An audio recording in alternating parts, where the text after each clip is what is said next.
Donc les enjeux des mesures d'empoussièrement sur opérateur, que l'on peut également appeler mesures d'empoussièrement au poste de travail, sont liés au respect du Code du travail. En effet, chaque employeur doit faire une évaluation du risque pour ses employés. Et les mesures d'empoussièrement sur opérateur sont le seul et unique moyen de mesurer le risque amiante pendant les phases de travail, les phases opérationnelles, que ce soit aussi bien en désamiantage qu'en travaux à proximité ou sur matériaux amiantés, la différence entre le SS3 et la SS4. Mais voilà, ces mesures sont le seul et unique moyen de venir contrôler l'atmosphère ambiante dans laquelle va évoluer un opérateur.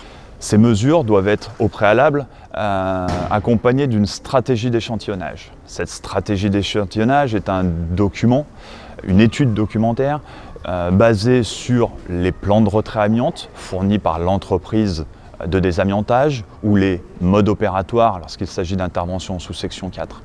Donc cette étude de ce document, liée à la nature des travaux, à la nature de l'intervention, aux modalités d'intervention, mais également à la géographie du chantier, vont permettre de définir un nombre, un type et la localisation précise des mesures d'empoussièrement qui doivent être effectuées. À chaque processus d'intervention, c'est-à-dire le couple matériaux sur lequel l'intervenant va interagir, les modalités d'intervention et les équipements de protection collectif, ces trois données doivent être prises en compte et forment ce qu'on appelle un processus. Et toute entreprise doit mesurer le risque des employés pour chacun de ces processus. La finalité, je dirais, des chantiers tests, des chantiers de validation de ces processus, les laboratoires doivent remettre ce qu'on appelle un rapport final. Ce rapport final doit contenir la stratégie d'échantillonnage préalablement définie, les différents processus, descriptifs des processus, les résultats de ces mesures et donc l'interprétation générale. Ce rapport final est le seul et unique document dont les entreprises de désamiantage de travaux doivent avoir entre les mains afin de prendre en compte les résultats de ces mesures.